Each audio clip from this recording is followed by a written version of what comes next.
Kami dari kelompok model pembelajaran Pakem, izin memperkenalkan diri.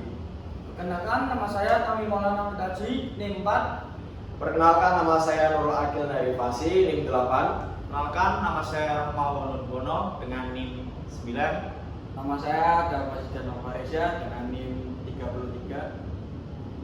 Ya, oke. Sini pengertian dan langkah-langkah model pembelajaran Pakem. Pakem yaitu pembelajaran aktif, kreatif, efektif, dan menyenangkan.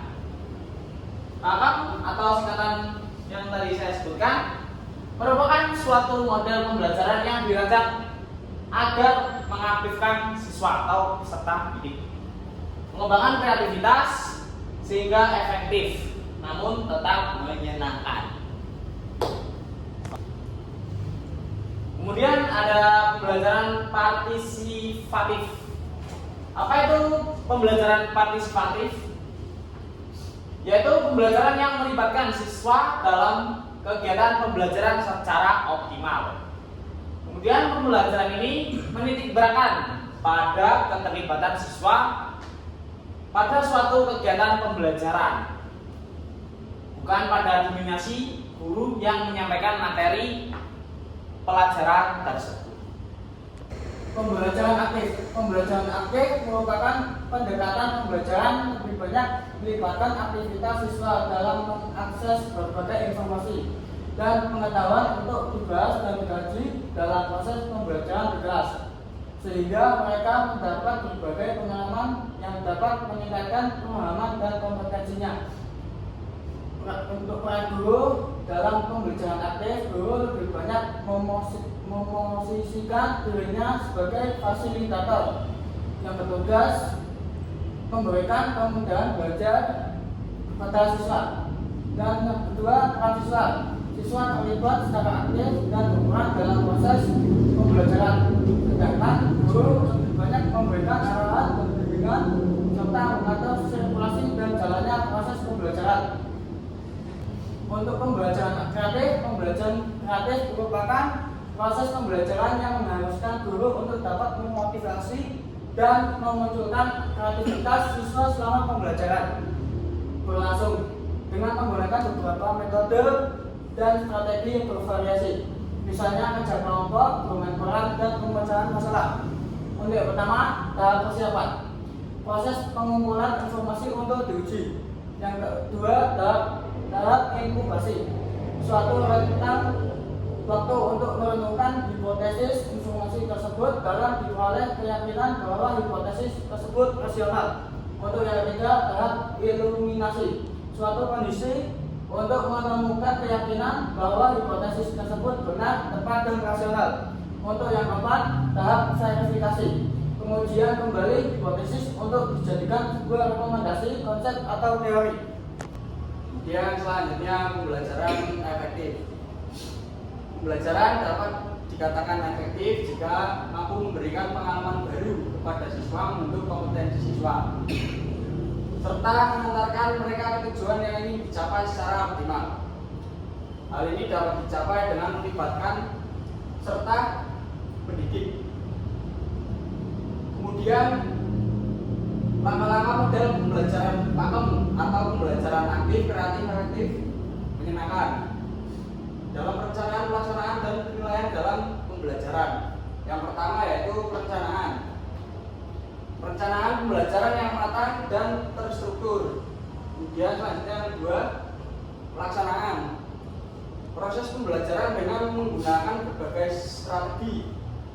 Kemudian yang ketiga, evaluasi. Pengumpulan fakta-fakta dan data dokumen belajar siswa yang valid untuk melakukan perbaikan program pembelajaran. Kemudian selanjutnya pembelajaran menyenangkan. Pembelajaran menyenangkan merupakan suatu proses pembelajaran yang di dalamnya terdapat suatu kohesi yang kuat antara guru dan siswa, tanpa ada perasaan terpaksa atau tertekan. Dengan kata lain, pembelajaran menyenangkan adalah adanya pola hubungan yang baik antara guru dengan siswa dalam proses pembelajaran. Kemudian yang pertama ada pengalaman. Siswa diajarkan untuk dapat belajar mandiri. Kemudian komunikasi. Siswa mengkomunikasikan pengalaman belajar mereka dengan guru dan rekan siswa lain. Kemudian interaksi. Siswa berinteraksi secara aktif dengan guru, rekan siswa, multimedia, referensi, dan lingkungan, dan sebagainya. Kemudian yang terakhir ada refleksi. Siswa memikirkan kembali tentang kebermaknaan apa yang mereka telah pelajari dan apa yang mereka telah melakukan. Baik, untuk slide selanjutnya yaitu model-model pembelajaran yang mendukung pembelajaran pakem. Dalam perkembangan model-model pembelajaran ternyata terdapat beberapa model pembelajaran yang sebenarnya telah memuat konsep pakem. Ada 3 model pembelajaran, yaitu pembelajaran kuantum dan pembelajaran berbasis kompetensi, ada juga pembelajaran kontekstual. Pembelajaran kuantum memfokuskan pada pengembangan potensi siswa secara holistik. Untuk pembelajaran berbasis kompetensi yaitu menekankan pada pencapaian kompetensi siswa yang terukur. Ada juga pembelajaran kontekstual yaitu menghubungkan materi pelajaran dengan konteks kehidupan nyata siswa. Baik, ada alasan penerapan pakem. Pakem diterapkan dilatar belakangi oleh kenyataan bahwa pembelajaran ceramah yang guru laksanakan pada umumnya dinilai menjemukan atau kurang menarik bagi para peserta didik, sehingga berakibat kurang optimalnya penguasaan materi bagi peserta didik. Yaitu ada keterlibatan aktif.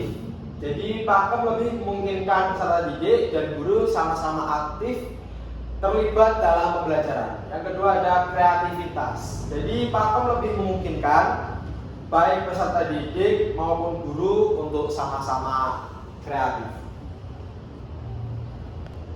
Ya, jadi di slide yang terakhir ini ada ciri-ciri atau karakteristik pakem. Sebagai model pembelajaran yang berbasis kepada siswa, pakem mempunyai beberapa ciri yang berbeda dengan model pembelajaran lainnya. Secara umum, ciri pakem adalah siswa terlibat secara aktif dalam pembelajaran yang menyenangkan. Ada yang pertama itu mengaktifkan siswa. Jadi siswa terlibat secara aktif dalam proses pembelajaran. Yang kedua, mendorong kreativitas, yaitu siswa mendorong kreativitas siswa dan guru.